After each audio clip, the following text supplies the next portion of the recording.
Sejam bem-vindos a mais um IELCast, é do Piauí. Para o mundo! E aí, Kilson Jones, tudo bem, meu irmão? Vamos que vamos, meu coração tá tum-tum. Como é que tá o seu coração, velhinho? Tá bom? Tá bom. Hoje nós vamos falar muito sobre coração, se você tem acima dos 30 anos, saber como vai ser a vida do Faustão ou dos transplantados em todo o Brasil. Nós vamos falar sobre se o calor que promete chegar ao Brasil inteiro agora nesses últimos 4 ou 5 meses de 2023, o que isso importa? O sono. Vamos falar de sono. Qual a importância do sono para o coração, o que é muito importante. Qual a importância do fígado para o coração. Tudo a gente vai entender hoje sobre tudo isso com um dos maiores especialistas do Brasil. Ele é diretor-geral do Hospital Universitário Federal com maior resolutividade, o primeiro do país. Né? Já já a gente explica quem é. Mas antes, quero te convidar, Kilson, para se inscrever no nosso canal. A gente está muito feliz. Pô, pra gente. Estamos esse felizes. mês, não é, Will? Esse mês, 10 mil inscritos em um mês. Quase 10 mil inscritos. Né? Sensacional, hein? Extraordinário a evolução da gente lá no YouTube. E é difícil hoje você ter inscritos no YouTube. No TikTok nem fala. Mais de 330 milhões de views desde o início, Facebook evoluindo muito fortemente, Instagram. E é o primeiro podcast em TV aberta para mais de 22 milhões de parabólicas espalhadas por todo o Brasil, todos os sábados às 10h30 da noite. Isso é importante para mais de 20 milhões de antenas parabólicas espalhadas por todo o Brasil. Cara, e eu notei que o símbolo da Heron está no seu coração. É verdade, meu coração bate forte com esse símbolo da Heron, com a nova coleção, e você encontra nas lojas Noroeste, Piauí, Maranhão e também lá no Shopping Cocais. Isso vai render um corte pra Heron.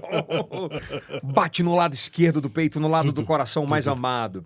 E eu quero te convidar, primeiro, para comentar muito aqui embaixo. O que você quer saber? Qual o próximo passo? A gente traz temas nacionais com players aqui da nossa região para a gente dialogar e conversar com você. Lembrando que se você consome qualquer um desses produtos que aparecem aqui atrás, dê essa moral pra gente. Se consome internet, vai na G3 Telecom. Se você gosta da melhor e espetacular, por exemplo, Kilson Jones. Sim.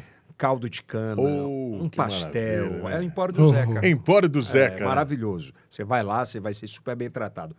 Mas se você consome internet, faz na G3 Telecom. Toda essa galera que nos ajuda a realizar o IELCast 2 vezes por semana, todas as terças e quintas, sempre ao meio-dia, com possibilidades de episódios extras a qualquer momento, né, Kilson? É verdade. Dê essa moral pra gente, IELCast. E hoje a gente recebe ele, quase sócio também aqui do IELCast. Uma salva de palmas. Dr. Paulo Márcio! Dr. Paulo Márcio! Ele é diretor do Hospital Universitário da Universidade, óbvio que é da Universidade Federal do Piauí, o HU. Tudo bom, Dr. Paulo? Tudo bem, Brasil, tudo bem, mundo. O IELCast não para. Não para de crescer, de produzir resultado fantástico. É feito com amor aqui, né? Feito Muito. com coração, muita gente que sonhou. O IELCast é um sonho que não é só de quem está aqui, não. Foi um sonho sonhado por tanta gente. Vê-lo acontecer. Eu vi isso aqui ser sonhado, ser idealizado e hoje virar uma realidade. Está o Brasil todo, ó. É isso aí. Batendo E palma. vem novidades por aí em breve, depois vocês vão ver, vão acompanhar. Portanto, acompanha os stories. Eu já vi. É estouro. Ainda não terminou, Mas é estouro. Acompanha lá os stories do Instagram da gente, com mais de 4 milhões de contas alcançadas no mês. Pra gente é uma grande felicidade. Doutor Paulo Márcio, pra quem não lhe conhece, que tá chegando na audiência, por favor, se apresente. Eu sou um filho de 2 professores que ganhei a vida trabalhando e estudando em universidade pública. Fiz cardiologia em São Paulo e voltei para o Piauí. Tenho aqui hoje 20 mil corações operados. 20 mil famílias que eu levei vida, juntamente com uma equipe de pessoas. E ninguém faz isso sozinho. E há 2 anos assumi o principal desafio da minha vida, que foi presidir o Hospital Universitário da Universidade Federal e transformar um hospital pequeno, modesto, cravado no coração de Teresina, no mais importante hospital universitário do Brasil. O hospital que hoje presta atendimento de qualidade, Kilson, o hospital tem hoje 99,7% de aprovação do usuário. Feito isso, da CGU, no Hospital Universitário do Piauí, que ficou à frente da Caixa Econômica Federal, do Banco do Brasil, da Fiocruz, Instituto Butantan, Ministério da Saúde, Ministério da Educação. Um hospital universitário do Piauí que fez uma história linda, pelo SUS. Não é fake news, não. Ah, lá é real, lá é concreto. Quem acompanha minhas redes sociais, dr.paulomárcio, vai ver lá o testemunho do povo, das pessoas felizes, estando acordando. Hoje mesmo eu vou publicar uma de um paciente que ficou 2 meses lá internados, 2 meses, e saiu hoje dizendo assim, ô doutor, tô indo embora. Ô doutor, mas que tá tão bom. A comida é boa, doutor, o tratamento é bom. Atendimento. Doutor Paulo, em termos de perspectiva de proporção, né? Há 2 anos atrás, esse hospital atendia em média o quê e quantas complexidades, e hoje? Hoje nós transformamos o hospital num hospital de alta complexidade. Ele era um hospital que fazia baixa e média complexidade, que atendia consultas, que fazia exames gerais, que fazia também algumas cirurgias de alta complexidade. Mas hoje nós transformamos o hospital e aumentamos em mais de 40% a resolutividade em doenças que não acontecia. Por exemplo, vamos trocar aqui falando no popular, viu, senhor Vera?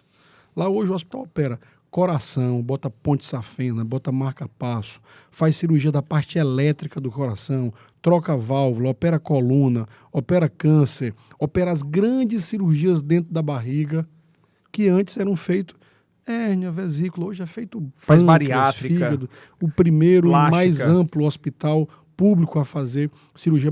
Eu quero te contar uma coisa. Faz bariátrica e plástica, né? Pelas técnicas mais modernas. Inclusive fizemos o primeiro mutirão de cirurgia bariátrica do Nordeste. Um dos primeiros do Brasil. Mas eu tenho uma informação muito bacana para passar. Agora em outubro, que é o Outubro Rosa, o outubro que cuida do câncer de mama, né? Lá no Hospital Universitário nós vamos transformar no Outubro da Mulher, da saúde da mulher. Dezenas de cirurgias serão feitas no útero, nas vaginas das mulheres que precisam, que estão em fila de espera, as cirurgias vaginais e cirurgias uterinas, e especialmente nós vamos fazer a reconstrução de mama, cirurgias plásticas daquelas mulheres que tiveram a mama extraída por conta de tumores e ficaram sem as mamas, e nós vamos fazer dezenas de cirurgias. A ideia é que a gente consiga fazer de 30 a 40 cirurgias de mama plásticas pelo SUS para a restauração de mulheres que foram operadas de câncer de mama. Doutor Paulo Márcio, me chama muita atenção a situação hoje, com o advento do conhecimento, você tem muito mais conhecimento à palma da mão e tal, e nessa questão de vaidade, muitas mulheres se reclamam pela deformidade na vagina. É verdade. Né? E para isso existe uma cirurgia plástica. Isso. O SUS cobre isso, o HU consegue fazer isso hoje? O Hospital Universitário faz em casos que a vagina da mulher, por exemplo, sai junto com o útero, fica na parte externa, a gente chama isso de prolapso do útero. O útero da mulher sai para fora e fica exposto. O Hospital Universitário faz a cirurgia vaginal com professores, professoras e médicos do Hospital Universitário, faz isso pelas melhores técnicas, e também em alguns casos em que a própria vagina se danifica, se fica flácida, a ponto de inclusive interromper ou obstruir a saída de urina. E chega a esse ponto? Chega a esse ponto, sim. Mas a parte de estética, de também... A parte estética, hoje, ela também é feita, mas pelo SUS, a indicação de estética é quando há um defeito físico. Além do estético, há um comprometimento físico. Por exemplo, a cirurgia de mama, reduzir a mama, é feita pelo SUS no Piauí? É feita no Hospital Universitário? Sempre, toda semana. Mas não é apenas a estética. A cirurgia de mama, a mama grande, dá problema na coluna, a mulher tem um peso, 10 quilos que ela carrega ali, ela dá hérnia de disco, dá dor crônica, dá depressão. Então, configurando uma manifestação clínica dessa mama grande, a cirurgia é feita pelo SUS. E é um padrão de cirurgia... Qual a diferença, por exemplo, de um hospital particular, um Albert Einstein da vida, um hospital de Unimed, pro HU? Zero. A diferença hoje de um hospital particular para o centro cirúrgico do Hospital Universitário é zero. Os equipamentos mais modernos, mais sofisticados foram comprados. Tudo câmera de LED. Eu vejo um auditório desse aqui, eu vejo um estúdio desse aqui, e lá no Hospital Universitário com toda a estrutura. Agora, não teve apagão? Faltou energia no país todo? Quem estava dentro do centro cirúrgico do Hospital Universitário só percebeu que deu apagão quando acabou o plantão. Porque nós temos um gerador, foi uma emenda parlamentar de um deputado federal. Qual foi o deputado? Átila Lira, que destinou, nós compramos um gerador. Quando a gente propôs a ele esse gerador, ele disse assim, mas doutor Paulo, não seria bom a gente comprar uma outra coisa? Eu digo, olha, é preciso ter segurança de energia. E aí eu peguei o gerador e botamos ele para a UTI e para o centro cirúrgico. Teve um apagão, acabou tudo. Hospital Universitário, de pé. Se manteve. Normal. Quem estava lá dentro, foi um piscar de luz, o gerador entrou. Não percebeu. Só percebeu que teve o apagão quando saiu e o mundo estava parado. Pô, e aqui dentro do hospital? Normal. Naquele momento poderiam ter perdido vidas ali, caso não tivesse? Então, sem dúvida, né? Sem dúvida. A falta de energia no momento importante da cirurgia pode comprometer o resultado da cirurgia. É claro que não vai diretamente aquele óbito se não for um aparelho. Por exemplo, tem cirurgias do coração, como, por exemplo, cateterismo e angioplastia, cirurgia de aneurisma, que depende 100% de um aparelho ligado na energia, né?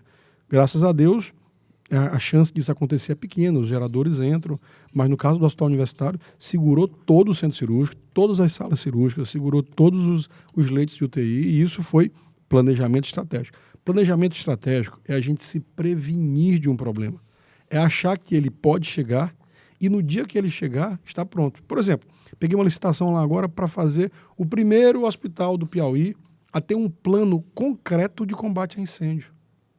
O Hospital Universitário, num apertado de um dedo, daqui a 6 meses, a obra está acontecendo a todo vapor. A gente aperta um dedo e inunda o hospital de água. É mesmo? 2 poços tubulares de 50 mil litros d'água conectados numa rede que está sendo distribuída no hospital inteiro. Isso previne completamente a morte, né? Totalmente. Pegou um incêndio, além de evitar a propagação daquele incêndio. Quando você fala inunda, porque você distribui água, né? No caso, você rapidamente irriga o hospital inteiro e faz com todo o sistema de combate a incêndio. Todo o sistema de combate a incêndio. Quantos hospitais hoje tem aqui isso? Não, que eu conheça nenhum. É mesmo? Sistema completo. A obra toda vai custar R$7,5 milhões. E foi toda destinada por todos os parlamentares do Piauí. Primeira vez que todos os parlamentares do Piauí, independente de partido, os 10 deputados federais e os 3 senadores da República se juntaram para destinar emenda para uma instituição. Isso é diálogo, isso é conversa, isso é respeito. E eu fiz isso a vida inteira, Yeltsin. Eu cuidei da saúde do ex-prefeito, saudoso Firmino Filho, cuidei da saúde do ex-candidato a prefeito e a governador Silvio Mendes. Eu cuidei da saúde do doutor Pessoa. Do coração deles. Do coração dele, né? Do pai do nosso querido deputado Fábio Novo. Enfim, eu tenho uma história de vida nessa cidade, dedicada, independente de partido, independente de política, não é? Do jeito que o senhor cuidou do coração do doutor Pessoa, ele está cuidando de Teresina? O doutor Pessoa foi um personagem criado para tirar o PSDB da prefeitura de Teresina. Teresina estava insatisfeita com a gestão do PSDB. E naquele momento, o doutor Pessoa fez esse papel. O que Teresina não esperava e não estava preparada é que quem dizia que poderia ser uma opção boa para Teresina se transformou num resultado muito ruim. Eu não estou aqui para atirar pedras em ninguém e nem vou fazê-lo. Eu nem vou fazê-lo. Eu quero olhar para trás e ver desafios, erros e corrigi-los e os acertos maximizá-los. Agora, quando a gente pega as pesquisas de opinião pública e vê a prefeitura e o prefeito mal avaliado, a gente para e pensa assim, meu Deus, Teresina podia muito mais. Teresina podia mais oportunidade, que os serviços públicos funcionassem de maneira eficiente, que a saúde trouxesse saúde, que o transporte público transportasse o público, que a segurança fosse a segurança das pessoas, que a educação ensinasse. E quando a gente vê escola fechada, o teresinense tendo que achar alternativa para poder chegar no trabalho, porque os transportes públicos estão parados com uma conta milionária. Agora, o sindicato dos o sindicato dos ônibus de Teresina estão apresentando uma conta que vai chegar a R$200 milhões para o prefeito que assumir a prefeitura em 2025. Ele tem uma conta de R$200 milhões para pagar. O próximo prefeito vai ter que encarar esse problema de cara. Tem que pagar, você não pode dar calote nas pessoas, não. Contrato feito, assinado, com prestação de conta, com licitação de 30 anos. Essa conta tem que ser paga. Teresina não tem história de calote, não. E tem dinheiro para pagar isso? Tem que ser criado soluções. O dinheiro no serviço público, ele não cai do céu. Ele cai com projetos bem feitos, projetos estruturados. um sem número de instituições de crédito e instituições públicas dispostas a financiar projetos com corpo, projetos bem feitos de saúde, de educação, de transporte. Agora, tudo isso precisa de um time. Pois é, mas quem está em casa diz assim, bom, mas o doutor Pessoa, e eu tenho um amor muito grande, um carinho muito grande pelo presidente Temístocles, eu digo, o presidente, o vice-governador, e ele, àquela época, ajudou a eleger o doutor Pessoa. E ele é um dos maiores defensores da sua pré-campanha. Onde é que ele errou ali, então? Quem não erra? Quem é o ser humano que não erra? Errou Teresina inteira. A diferença de votos do Pessoa para o Kleber foi mais de 100 mil votos, quase 100 mil votos. Então não foi o erro de uma pessoa ou um erro de um político. Foram de várias pessoas. Teresina, naquele momento, disse não à gestão do PSDB. E a pessoa que podia, naquele instante, representar a vitória contra o PSDB era o Pessoa. Então, naquele instante, o Pessoa representou o não à gestão do PSDB. E não a perseguição, a gestão que houve na pandemia foi uma gestão aqui mal avaliada pela população. Mas foi correto o que ele fez? O que o Firmino fez? De quê? A respeito da pandemia? Eu acredito que houve uma radicalização em Teresina. E essa radicalização a cidade entendeu muito mal. A cidade não incorporou a maneira agressiva de lidar com a gestão. Por exemplo, fechar clínicas na pandemia. Como fechar clínicas na pandemia? Como fechar serviços de saúde na pandemia? Que eram os médicos que poderiam ajudar as pessoas. O pior que ninguém conhecia. Assim, era uma doença completamente nova. Claro. Desconhecida, né? É verdade. Você não sabia como cuidar de alguma forma, pelo menos. A pandemia foi desastrosa para o mundo inteiro. E aqui em Teresina, a comunicação da Prefeitura de Teresina com as pessoas não foi eficiente, não foi efetiva. O teresinense avaliou muito mal a gestão da pandemia feita pelo gestor público, pela gestão pública naquele momento.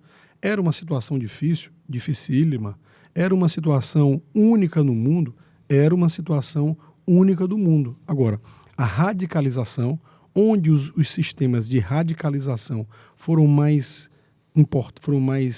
preponderantes, mais protagonistas, houve uma rejeição popular significativa. Aqui em Teresina, a gestão da pandemia foi uma gestão criticada. E eu acredito que isso foi um fator decisivo para a eleição do doutor Pessoa. A maioria dos prefeitos que lidaram na pandemia pouco se reelegeram, né? Então, nesse sentido, a diferença de voto que houve aqui em favor do doutor Pessoa foi uma tradução do que aconteceu naquele instante. Bom, doutor Paulo Márcio, eu acompanhei e venho acompanhando durante praticamente 10 anos, como repórter policial, o trabalho dos profissionais do SAMU. Qual o tamanho do SAMU hoje para Teresina e também para o Brasil? Esse serviço pode melhorar e de que forma ele pode melhorar? O SAMU é uma invenção, um sistema que foi inventado e desenvolvido para servir de maneira emergencial quem está numa situação emergencial, especialmente transportar, fazer a interface de comunicação entre um doente grave e um hospital. E aquela assistência imediata feita por um profissional preparado salva vidas. Onde os SAMUs foram implantados, eles foram serviços que salvaram a vida das pessoas. Aqui em Teresina e no Piauí não foi diferente. E o Brasil foi um dos pioneiros a incorporar esse conceito depois que a Europa o fez. Aqui o Brasil é pioneiro e tem um dos serviços de SAMU mais eficientes do mundo. Agora, quando a gente pega aqui em Teresina, o SAMU hoje de Teresina, lotado de terceirizados. Não tem lugar para o pessoal sentar, de tanto terceirizado que tem, no SAMU. Vai atrás. As ambulâncias do SAMU sucateadas, paradas, algumas delas presas nas oficinas. A gente pensa que esse serviço agora não funciona. As pessoas têm que dar um jeito de se transportarem até os hospitais, porque o SAMU enfrenta dificuldades. Um SAMU que tem uma equipe top. A equipe de profissionais de saúde do SAMU de Teresina é de encher os olhos, de médicos, de enfermeiros, de técnicos de enfermagem. São profissionais muito bons. O SAMU de Teresina sempre foi muito bem avaliado, muito bem executado.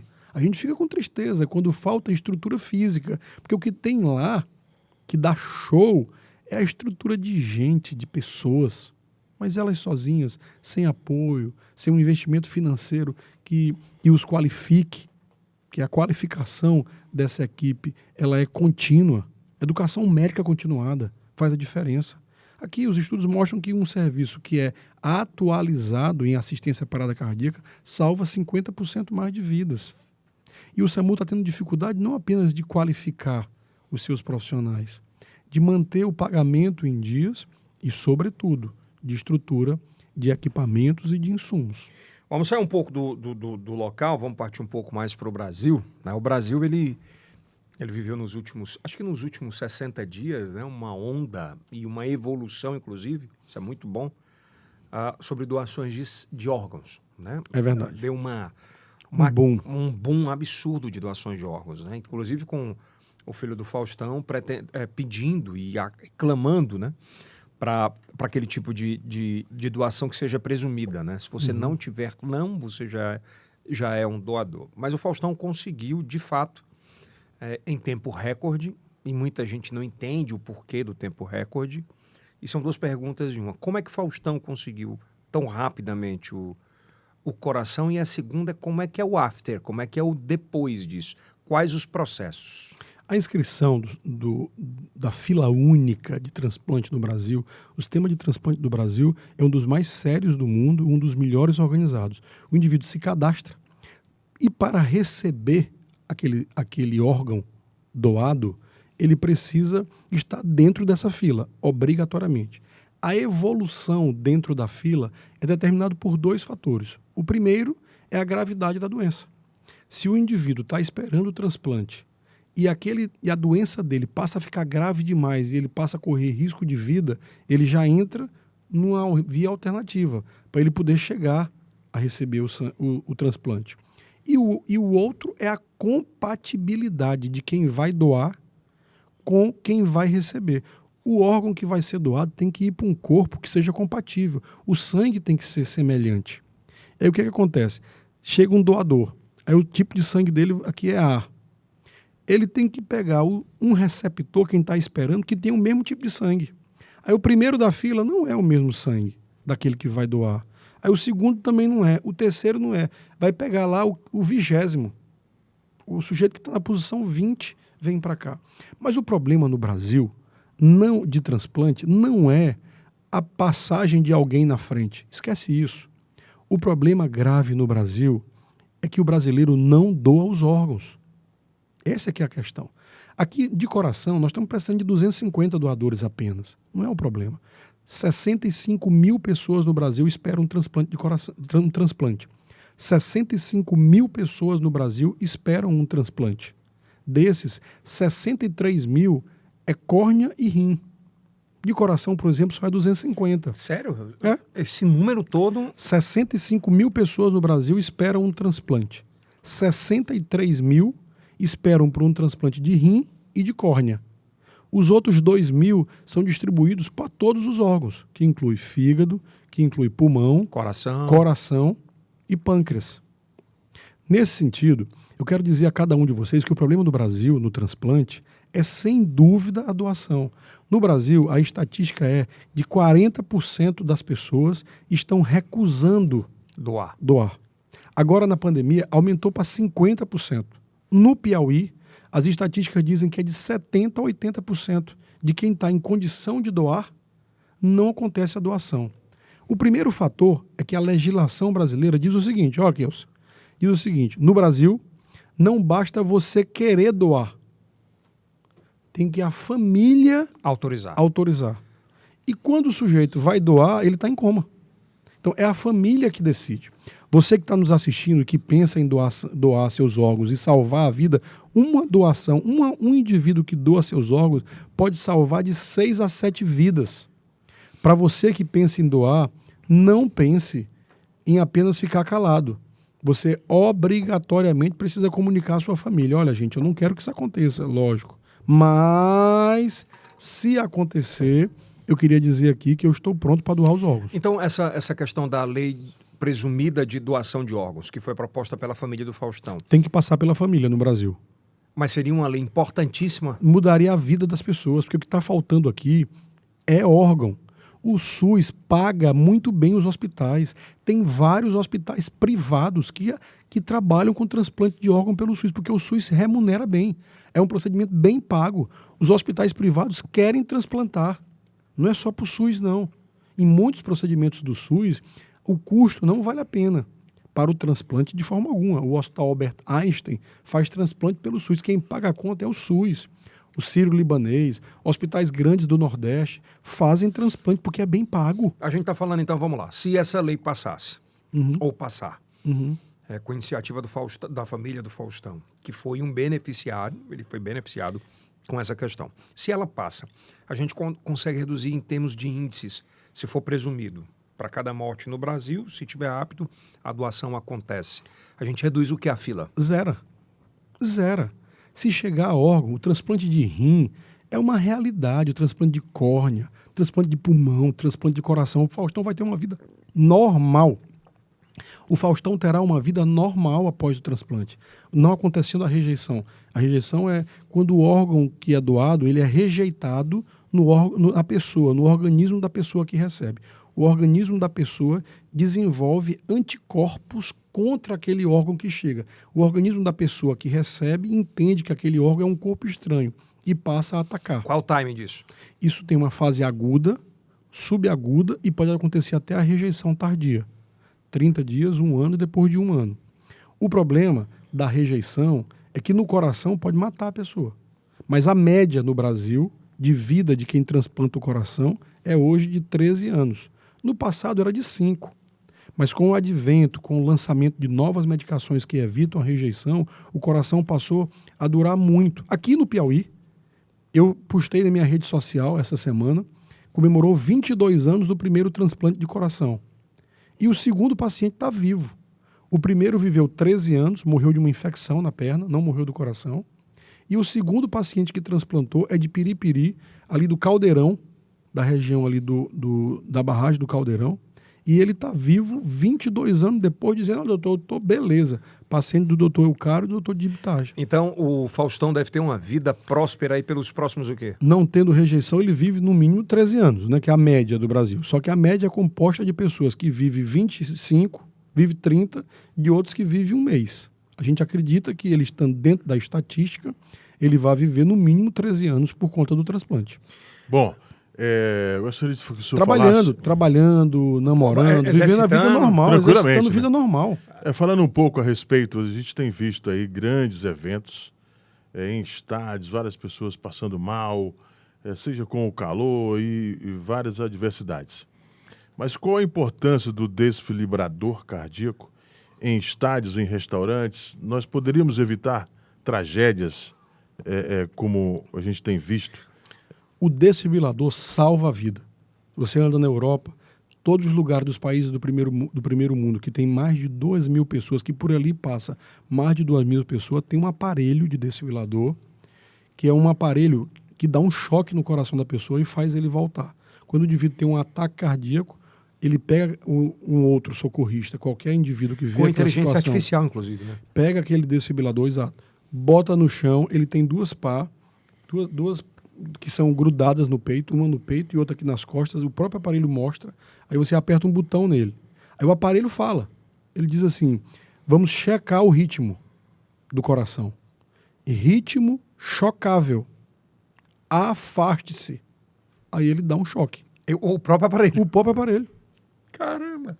Aí a pessoa volta da parada. E por que não é obrigatório isso? No Brasil vão roubar o aparelho, né?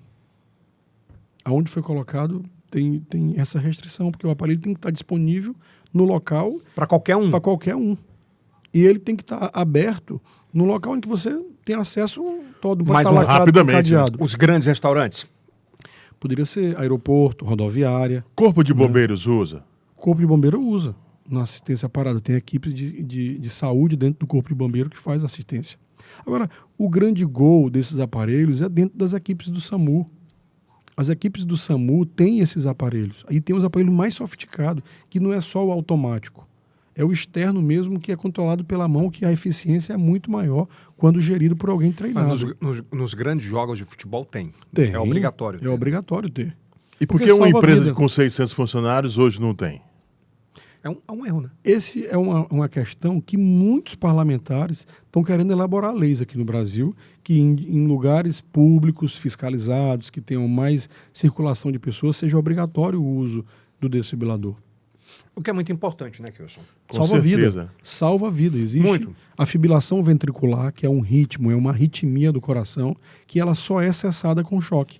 Não adianta massagear, não adianta fazer respiração boca a boca, tem que dar o choque para o coração voltar a bater. O senhor estava falando agora, nós estávamos falando agora do Faustão, né? O Faustão, ele tem quantos anos? 73. 73. E é um cara que o coração faliu, né? Houve uma falência do coração.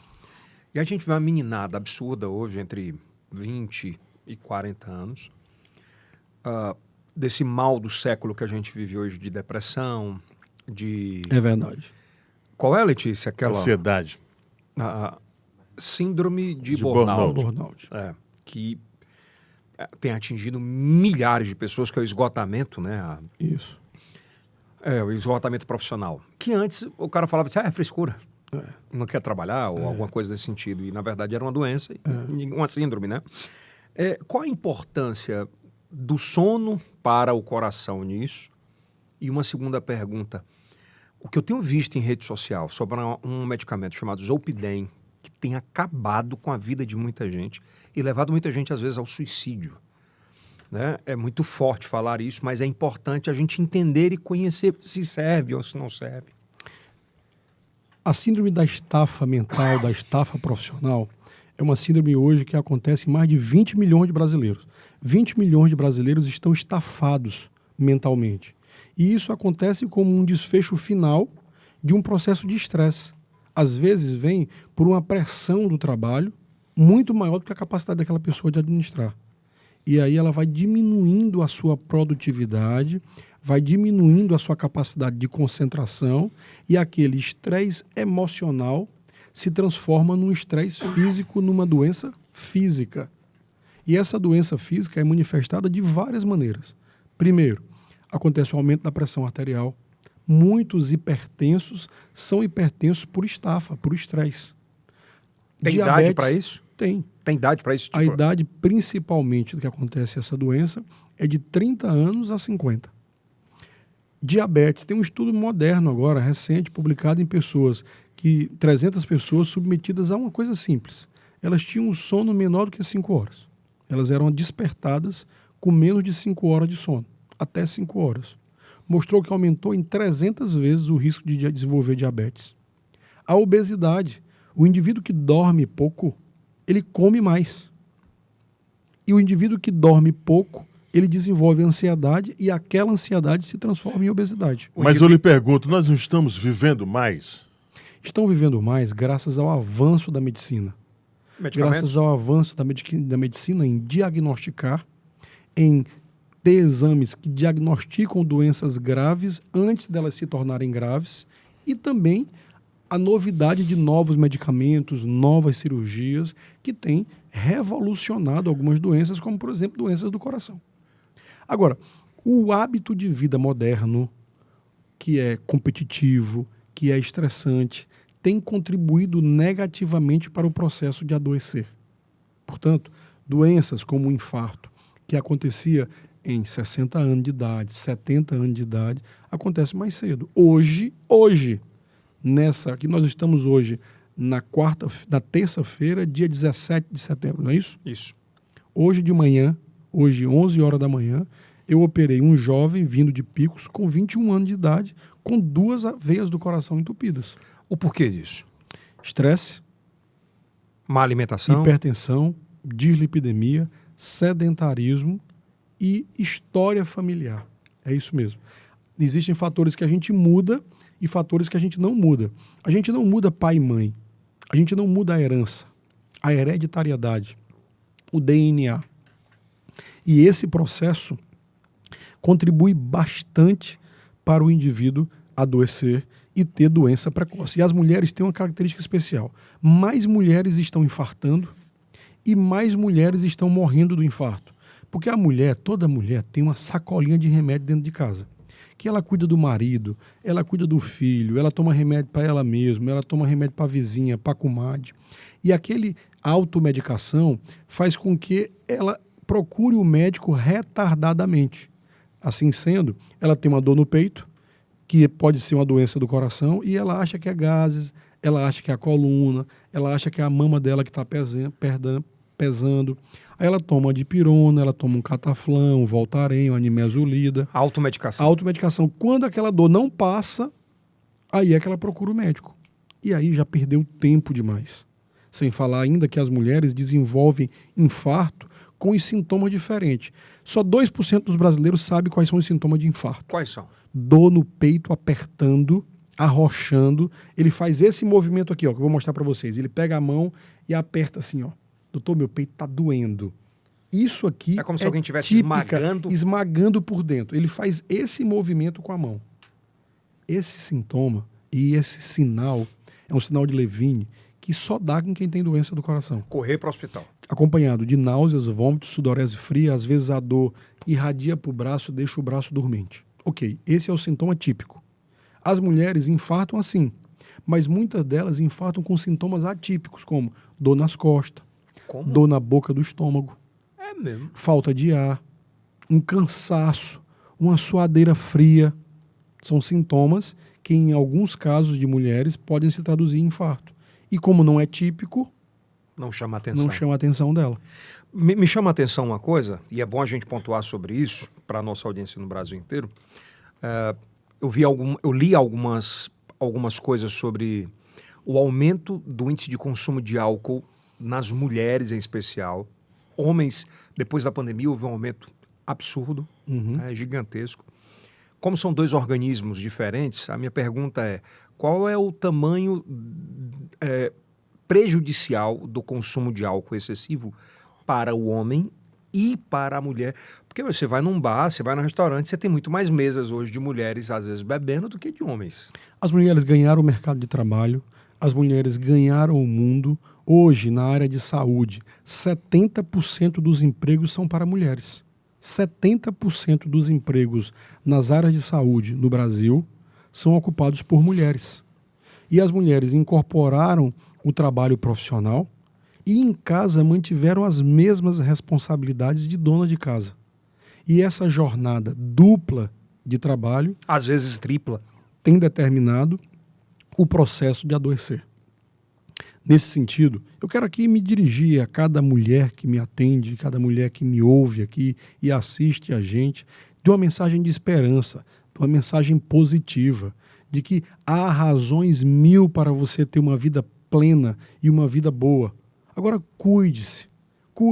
Não relaxe em relação à sua atividade física, não relaxe em relação à sua alimentação, em relação ao tabagismo.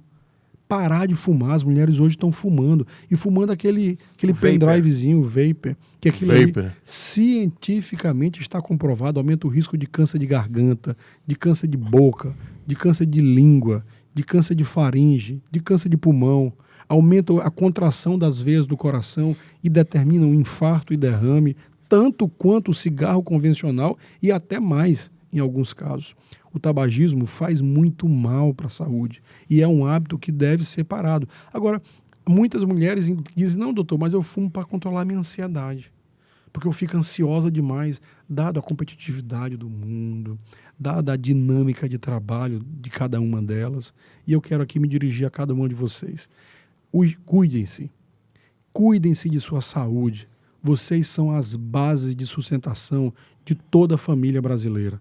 É para vocês que os órgãos sociais, que os serviços de saúde devem se estruturar, porque vocês são as bases das famílias. Vocês são importantes para as suas vidas e para as vidas de nós, homens. O senhor acredita que as campanhas publicitárias, as campanhas contra vape e outras situações, tabagismo, enfim, são necessárias? Se o senhor fosse hoje o ministro da Saúde, o investimento nessas campanhas seria da mesma forma? Sem dúvida alguma. Toda grande transformação em saúde no mundo passou por uma boa comunicação. E a boa comunicação não é uma campanha publicitária bonita que não chegue nas pessoas. É preciso que a campanha publicitária fale a voz do povo, fale a voz de quem precisa que aquela informação chegue.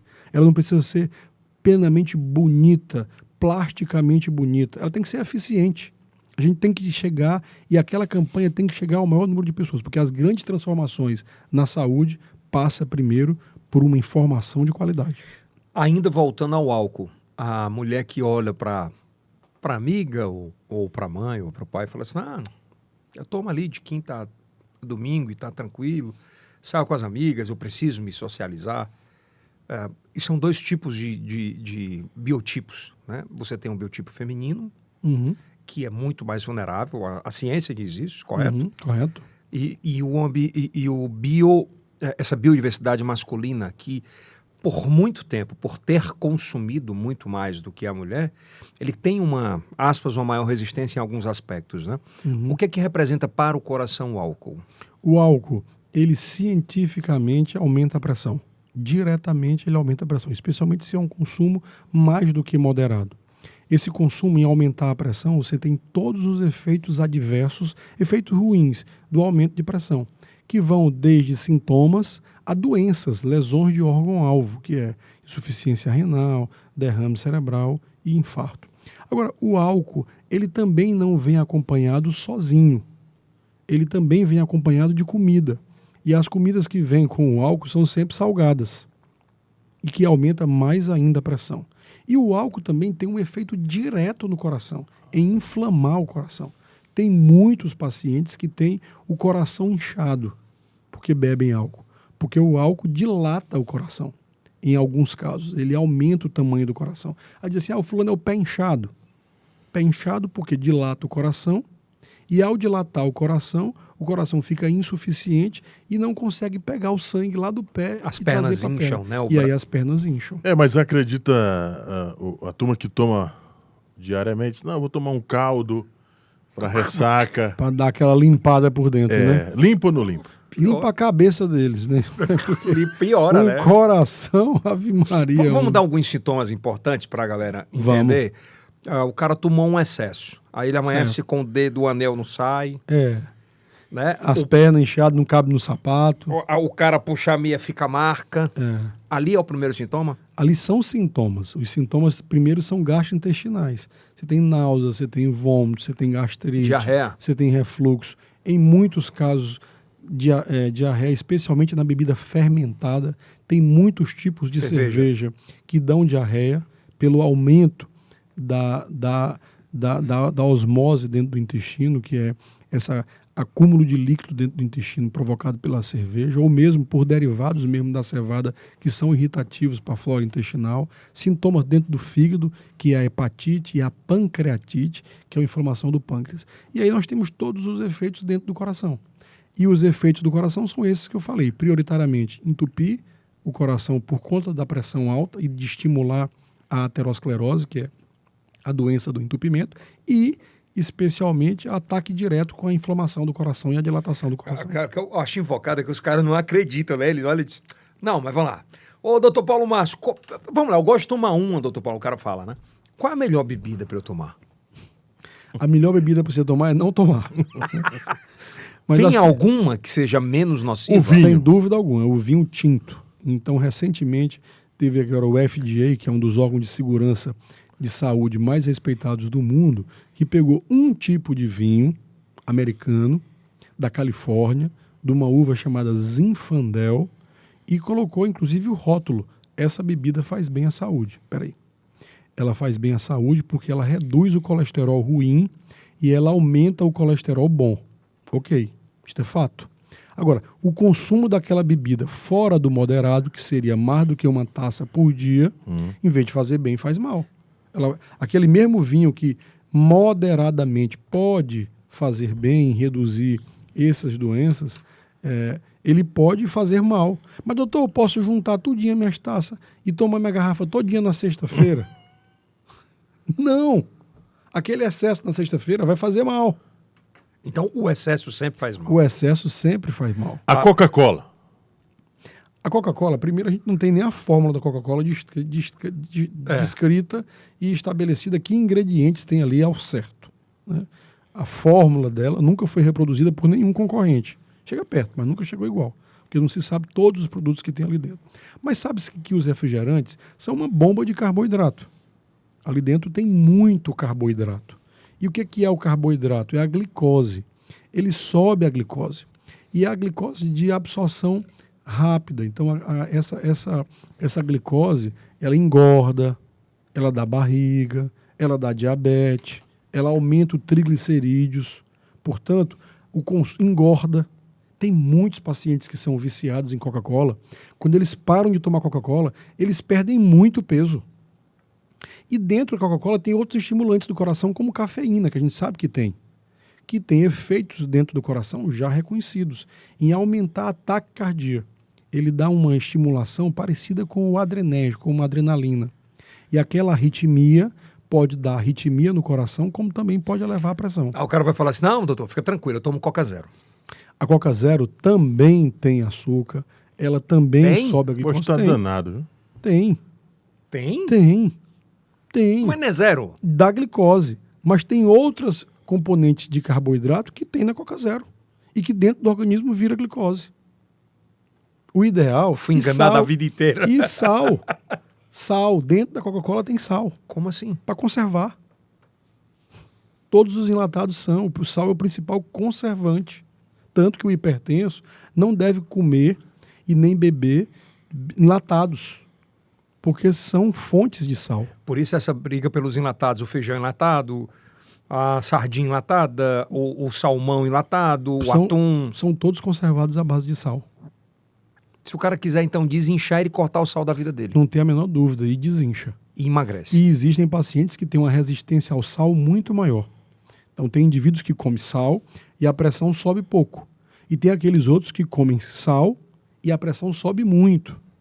Uma das bases do tratamento da pressão alta não é remédio, é atividade física, alimentação saudável e diminuir o sal.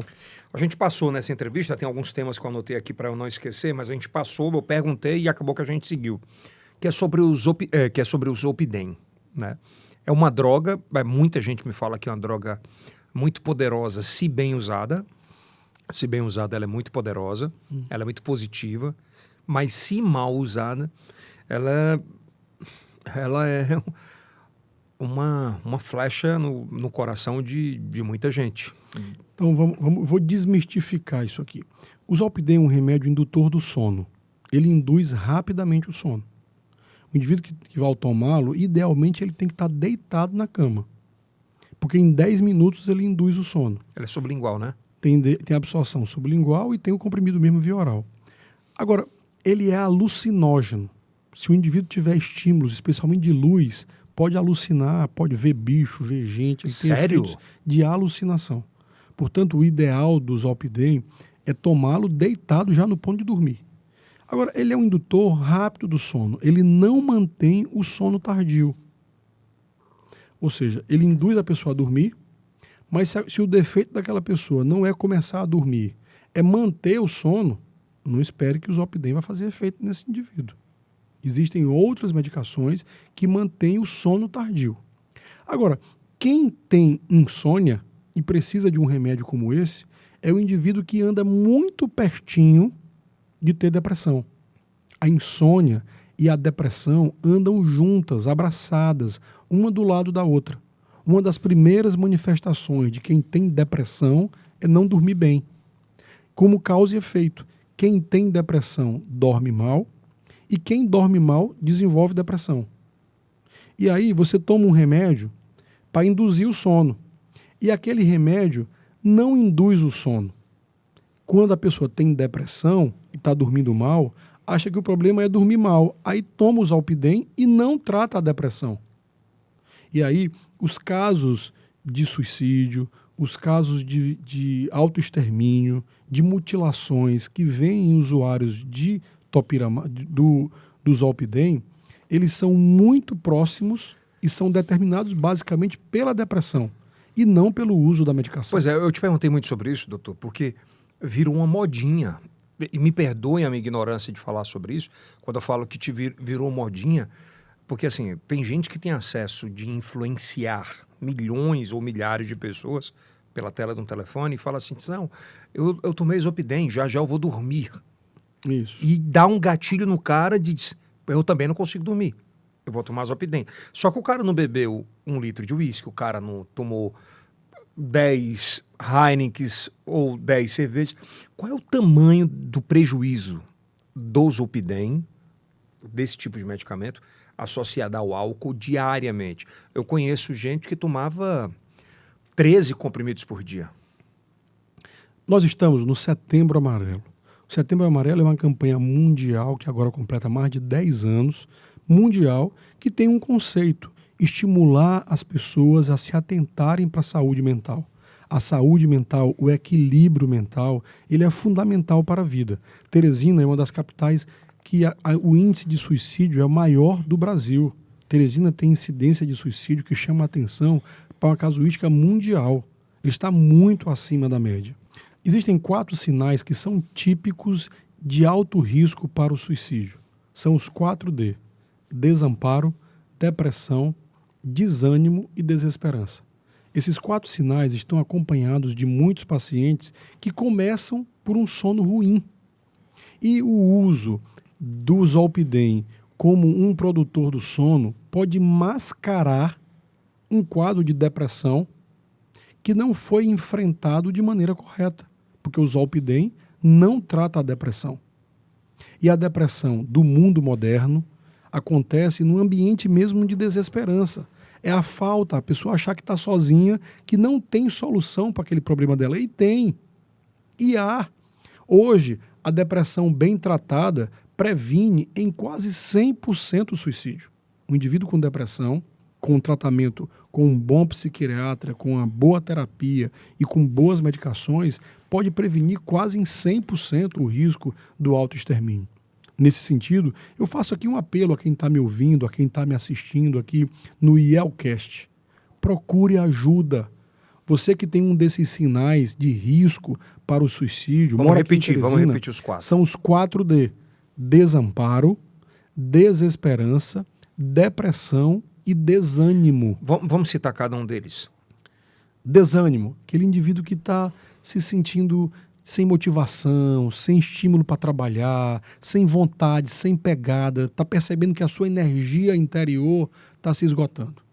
Desesperança é aquele indivíduo que perde a esperança da vida, que perde a esperança de que seu problema tenha uma solução. E existe. Depressão é o humor deprimido, a angústia interna, aquela sensação de vazio dentro de si, de falta de sentido na vida, de falta de sentido dentro do seu trabalho e da sua família. A depressão, que é essa angústia interior, ela é um dos sinais de alerta para o risco de suicídio. E por último, é o desamparo. Aqueles indivíduos, aquelas pessoas que acham que estão sozinhas, que ninguém está a olhar por elas, a defendê-las, a protegê-las, a andar de braços dados com ela. Esses são sinais que, se você que está me ouvindo, valorize, procure ajuda. Teresina, o Brasil, tem excelentes especialistas com tratamentos fantásticos que podem fazer... O Hospital Universitário tem uma ala sobre isso? Uma ala muito forte? Tem um serviço forte de saúde mental. Foi o 2º serviço no Brasil, o 2º hospital do Brasil a ter um protocolo de combate a suicídio.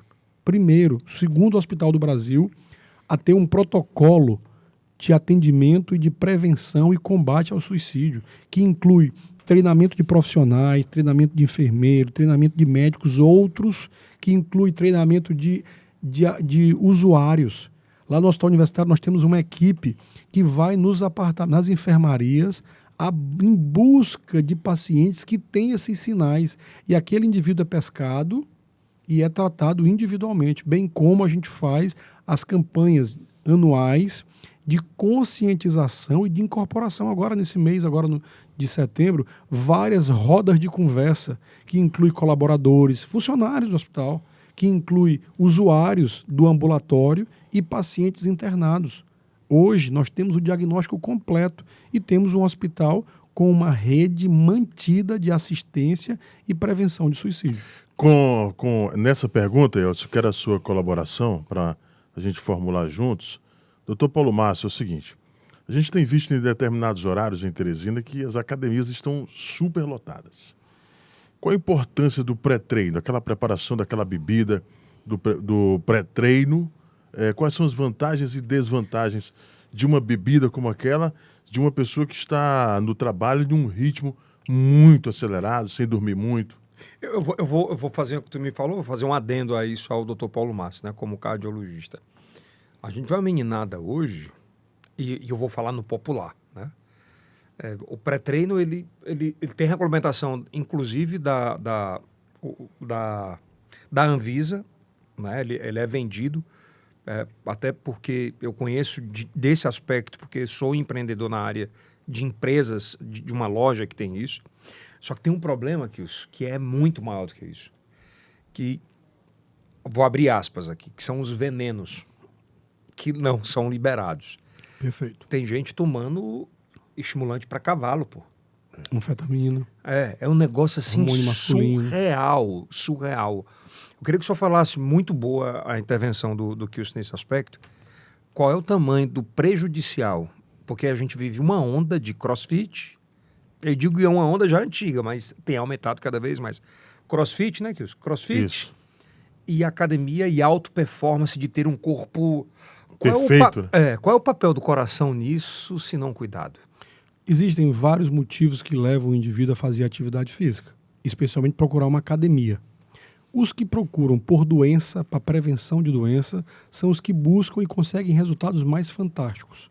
Para prevenir uma pressão alta que tem, para ajudar no tratamento de uma diabetes, de um colesterol alto. Esses indivíduos que procuram academia são indivíduos que se dedicam muito para os exercícios aeróbicos. Esteira, bicicleta, caminhada, exercícios fisiológicos que melhoram o condicionamento físico. Esse é um grupo. Agora, há um outro grupo que procura academia por fins estéticos. Por fins de deixar seu corpo mais bonito, com uma aparência melhor. Dentro deste grupo, existem as pessoas que fazem o treino dentro das 4 linhas. Ou seja, dentro do que é correto, do que é legal. Fazer um pré-treino com substâncias ali que melhoram o seu desempenho na atividade física, com a reposição de eletrólitos, que são substâncias que são perdidas numa atividade física muito vigorosa. Um pré-treino com muita água, porque ajuda na hidratação, ajuda na prevenção de uma doença renal, ajuda no combate a qualquer arritmia desencadeada por um coração seco, vazio, batida vazia. Então, esses indivíduos vão muito bem. E existem aqueles que matam e morrem por um músculo, por um deltóide, por um ombro, por um peitoral, por um braço, por um bumbum, né? E essas pessoas jogam, às vezes, fora das 4 linhas. Eles procuram qualquer medida mágica. No Brasil, as medidas mágicas mais comuns vendidas para as mulheres são as testosteronas, hormônio masculino. O hormônio masculino, ele traduz para muitas mulheres aquele ombro, aquelas costas, um peito mais definido, um braço. São características... Uma coxa, um bumbum, né? Umas características de homem dentro de um corpo de mulher. A voz. Ok. Mas eles fazem vários efeitos colaterais ruins. 2 deles irreversíveis, que é engrossar a voz e aumentar o tamanho do clitóris feminino, que é um órgão sexual feminino que, uma vez distendido, dilatado, não volta mais para o normal. Mas existem efeitos cardiovasculares dentro do coração. Ele aumenta a pressão, aumenta a aterosclerose, que é o acúmulo de gordura dentro das veias, aumenta o colesterol e, em muitos casos, induz até a diabetes. Ok, esses efeitos o indivíduo paga muito tempo. Tem indivíduos que usam esses hormônios e, quando param de usar, ficam obesos, aumenta muito a fome enquanto ele está com aquele hormônio sendo usado. Outros hormônios são os corticoides, são derivados do corticoide, derivados de uma substância que cientificamente aumenta o estímulo, aumenta o vigor, aumenta a pegada, aumenta aquela vontade de se exercitar, aumenta a disposição, mas, por outro lado, tem efeitos colaterais extremamente ruins, como, por exemplo, alterações no fígado, alterações no coração. Mas existe aqui se vendendo hoje, no Piauí, no Brasil, bombas, que são a mistura de vários tipos de hormônio. O que seriam essas bombas? Hormônio do tireoide, cafeína, hormônio como testosterona, glicocorticoides, são anabolizantes. Portanto, essas bombas que melhoram o desempenho, tiraram vários jogadores de Copa do Mundo porque são doping, essas substâncias podem traduzir inicialmente no melhor desempenho na atividade física, mas os indivíduos desenvolvem doenças para a vida inteira. Qual é o tamanho, por exemplo, desse tipo de substância na vida de homens e mulheres na dilatação do coração? Dilata o coração porque desenvolve pressão alta e a pressão alta distende, dilata o coração, leva à insuficiência cardíaca, como leva também ao acúmulo de gordura dentro das veias, determinando em muitos casos infarto e derrame. Pode encurtar a vida de uma mulher ou de um jovem saudável em 20, 30 anos? Pode não. Acontece isso. Acontece isso. É uma das causas de infarto precoce, é uma falta de... A bomba? É uma causa de derrame precoce, é uma causa de infarto precoce.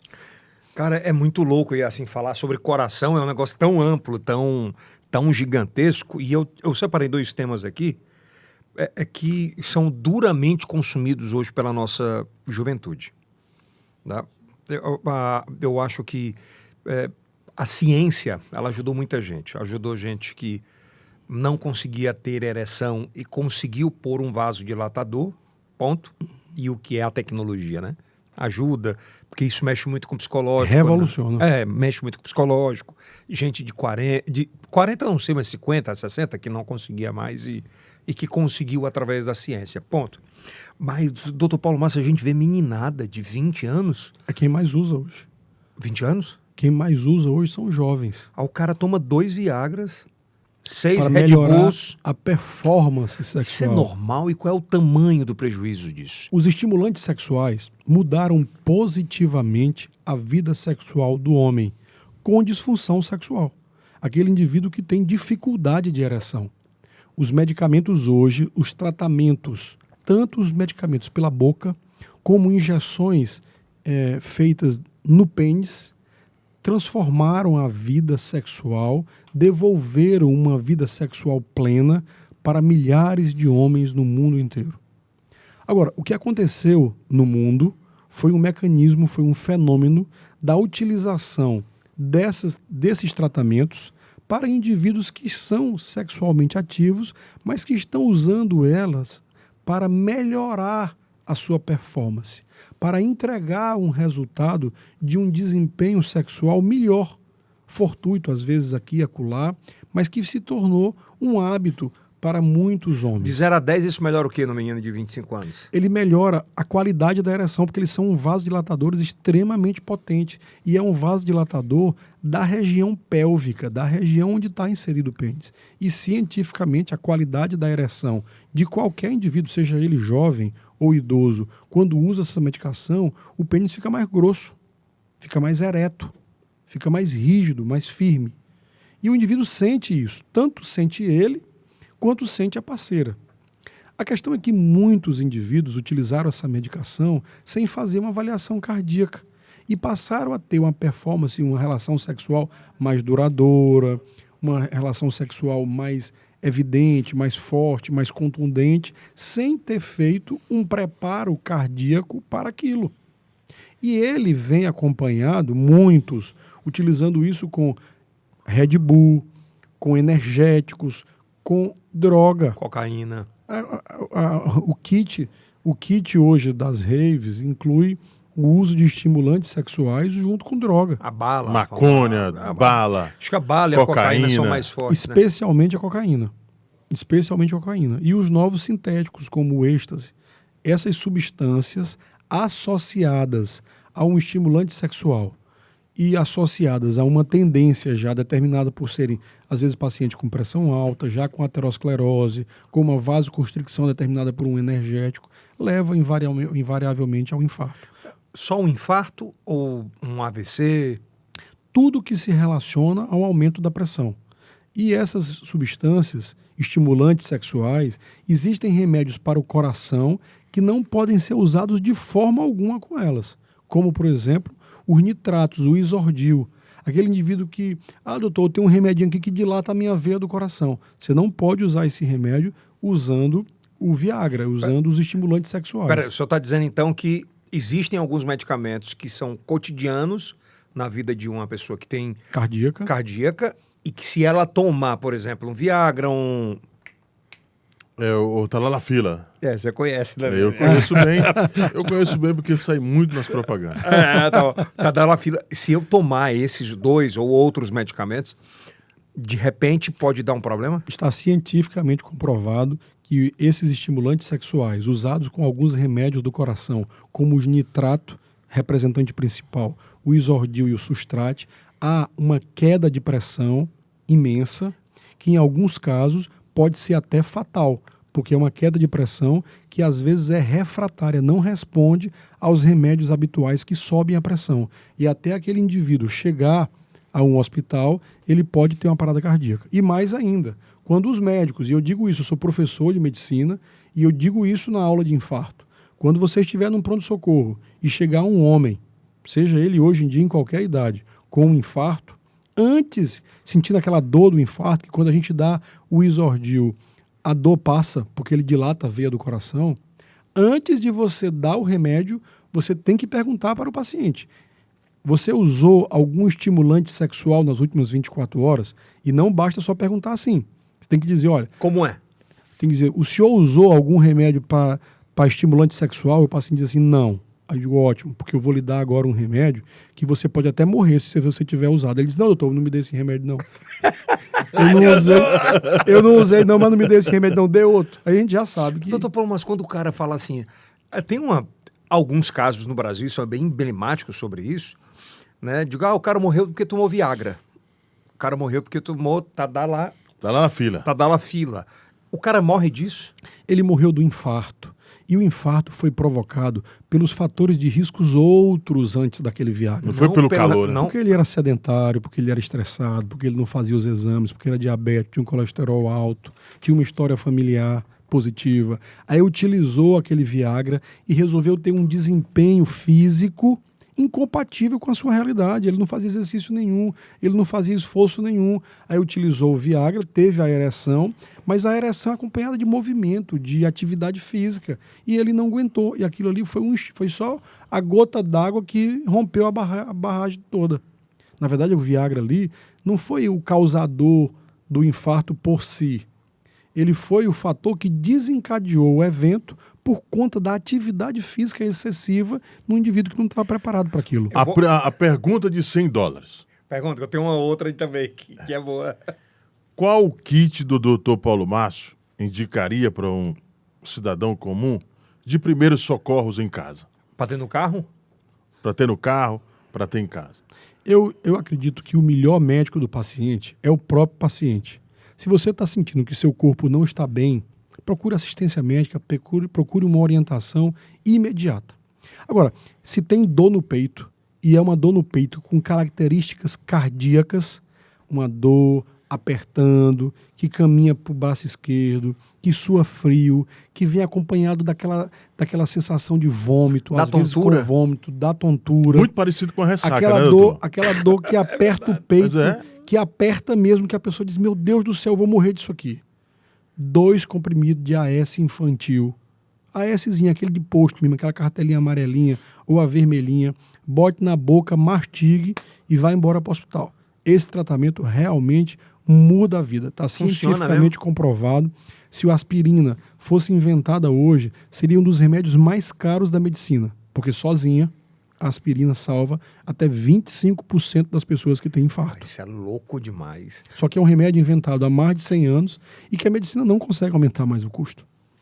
não é uma droga nova, né? Não. E hoje não pode fazer nenhum estudo científico, não é permitido por nenhum lugar do mundo se fazer um estudo científico em quem tem infarto sem dar AS para os dois grupos.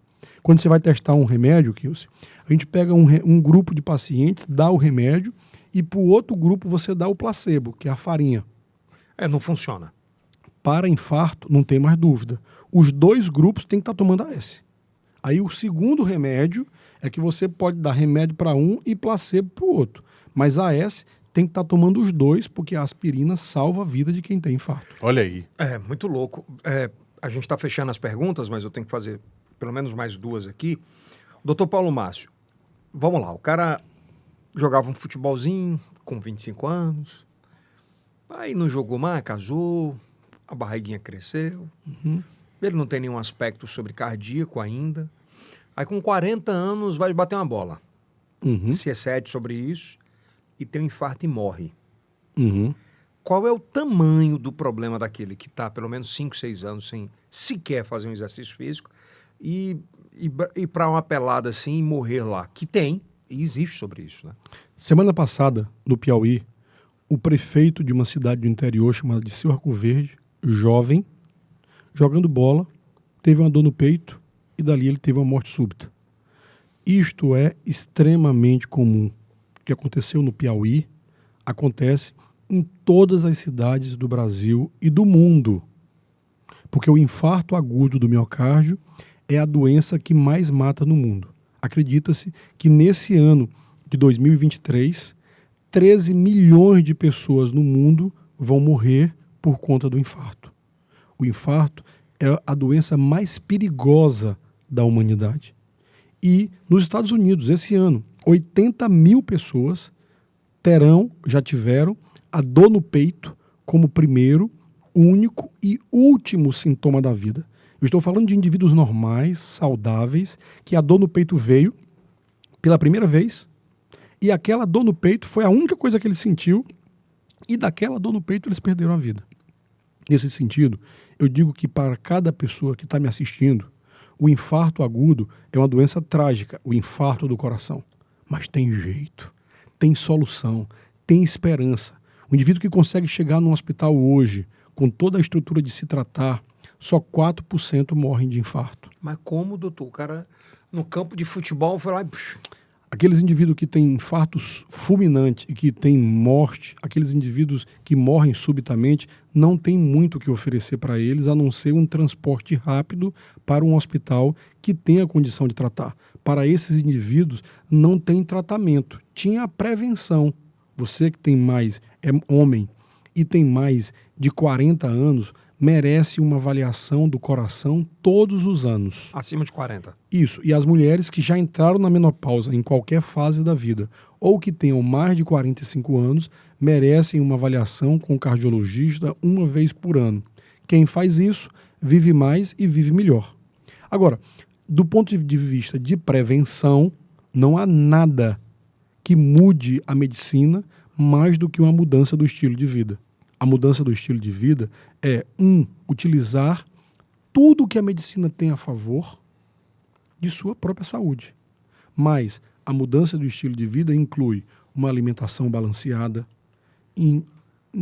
induz e está incluída também um sono restaurador, um combate a estresse, atividade física, 150 minutos de caminhada por semana.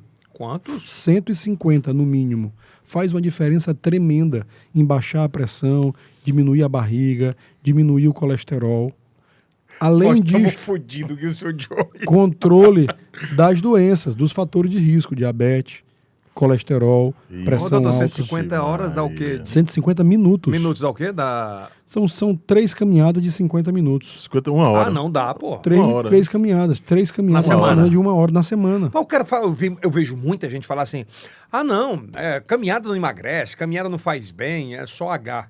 É como você botar água na piscina. Se você coloca água na piscina, mas o ladrão tá aberto, nunca vai encher aquela piscina. Agora, se você faz uma caminhada e para de fumar, você faz uma caminhada e controla a sua pressão, você faz uma caminhada e tira o sal e diminui o consumo de glicose, de carboidrato, vai fazer você viver mais comprovadamente.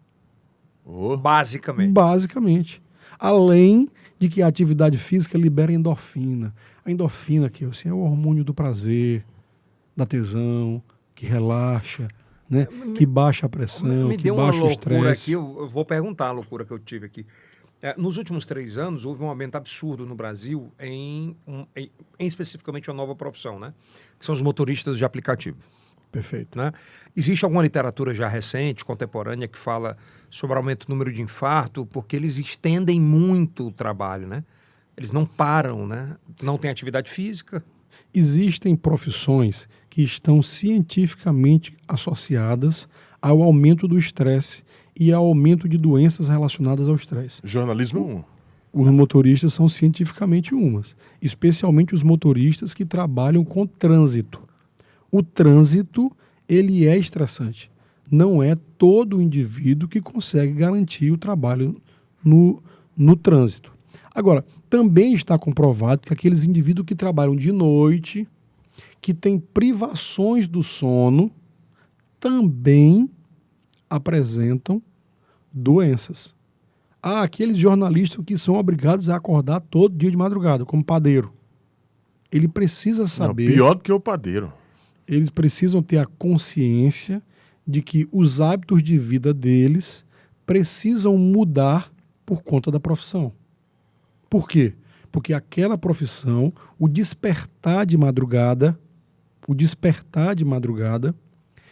e fazer um sono com menor quantidade e menor qualidade está cientificamente associado ao aumento da pressão, ao aumento do peso, ao aumento da incidência de diabetes, ao aumento da incidência de colesterol alto e de depressão.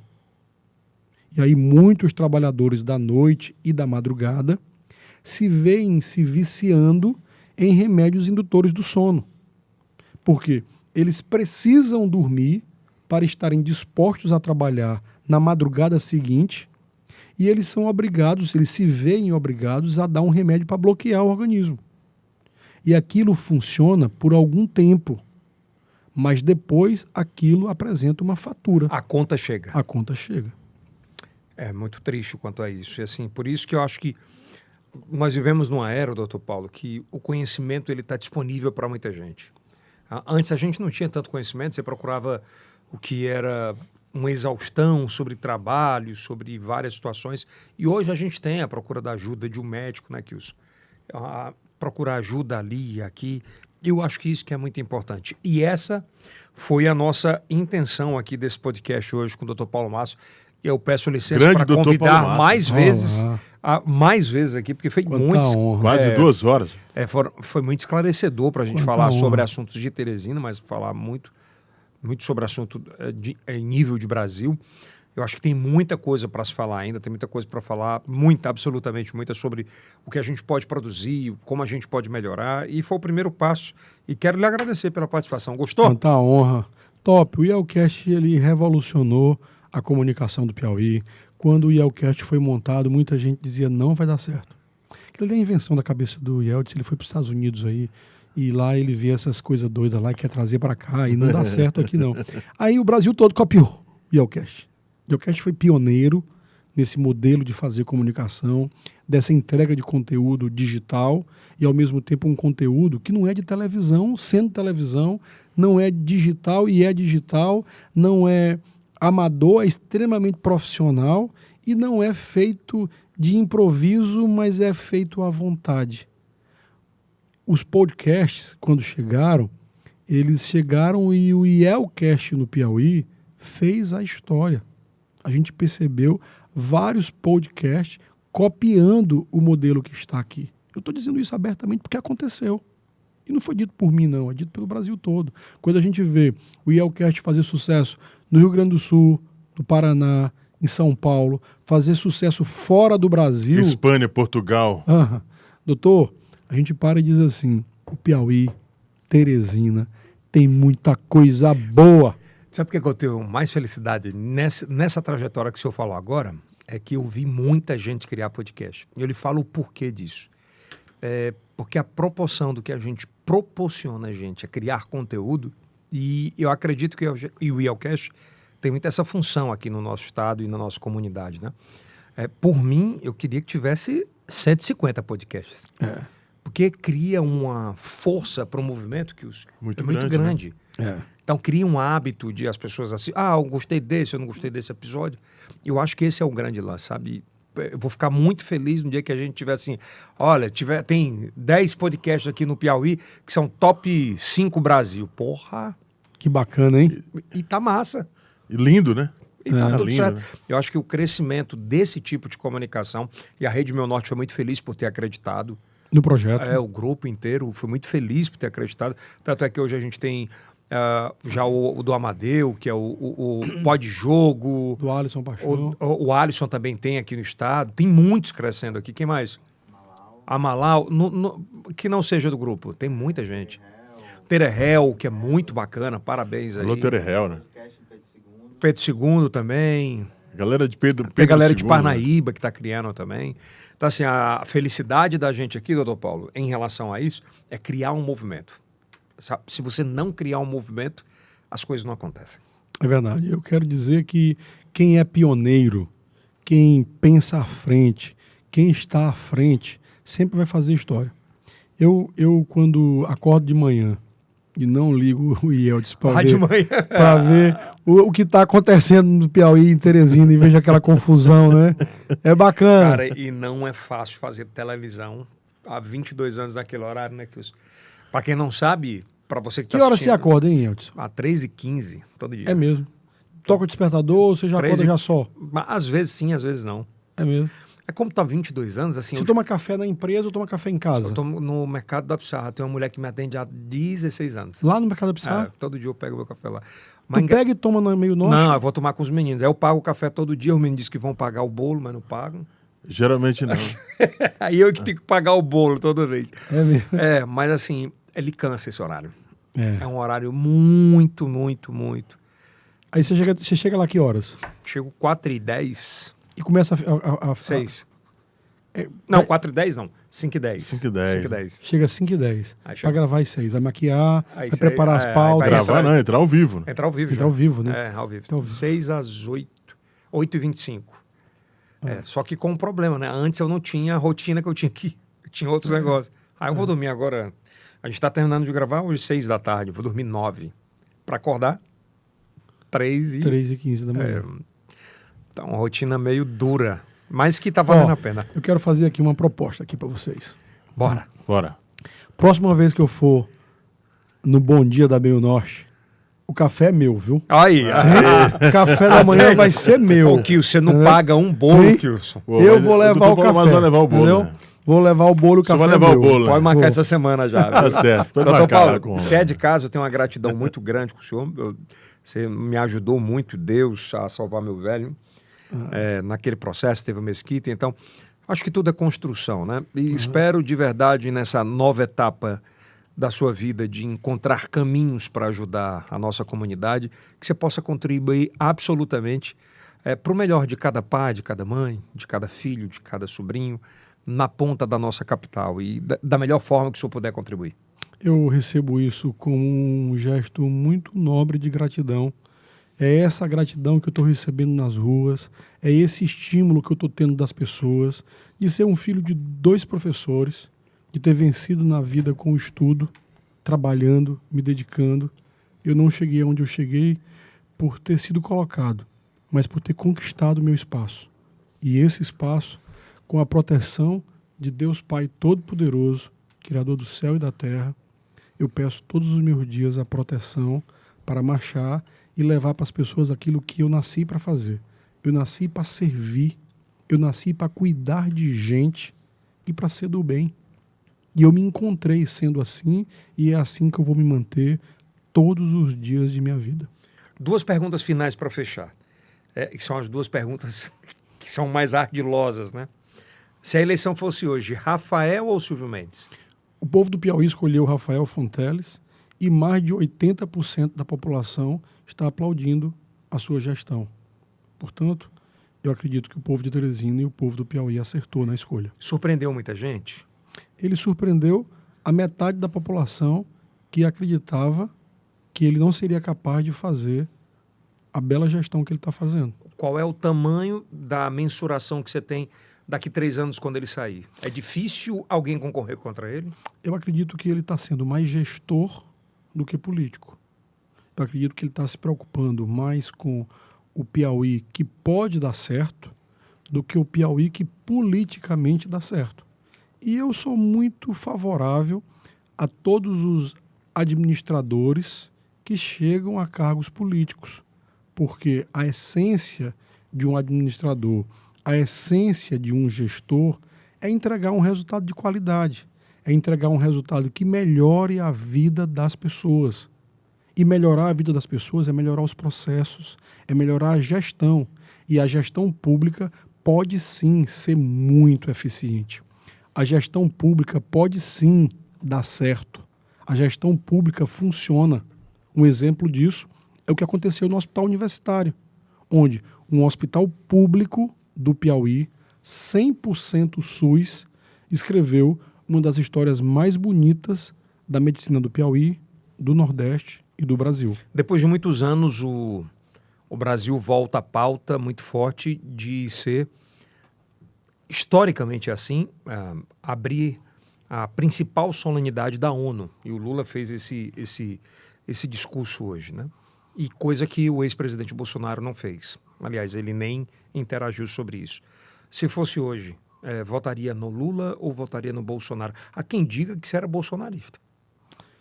Eu prefiro dizer, e digo com muita honestidade, que eu fui um gestor que acreditou em gestão. Eu não cheguei no Hospital Universitário colocado por um político. Eu fui indicado pelo reitor da Universidade Federal do Piauí e ali eu fiz um resultado independente de partido. Eu consegui, no Hospital Universitário, a bem-querência de todos os parlamentares do Piauí. Não à toa, 100% dos parlamentares, sejam eles governistas, sejam eles de esquerda, isso é inédito, sejam eles de direita, um fato inédito. Agregar o caminho. Todos vieram, porque o hospital público, ele não é de um presidente, ele não é de um governador, ele é do estado do Piauí. Então você está dizendo que a sua prioridade sempre foi o Piauí. Sempre foi cuidar de pessoas e fazer gestão voltada para as pessoas. Então não importa presidente. Para mim, o que é importante é entregar resultado, Yeldson. É as pessoas serem bem cuidadas, serem bem assistidas. A gestão pública precisa sim acontecer de maneira eficiente, independente da bandeira partidária. A minha bandeira partidária, o meu partido, é o povo do Piauí, é o povo de Teresina. Então quem está lá cornetando é porque...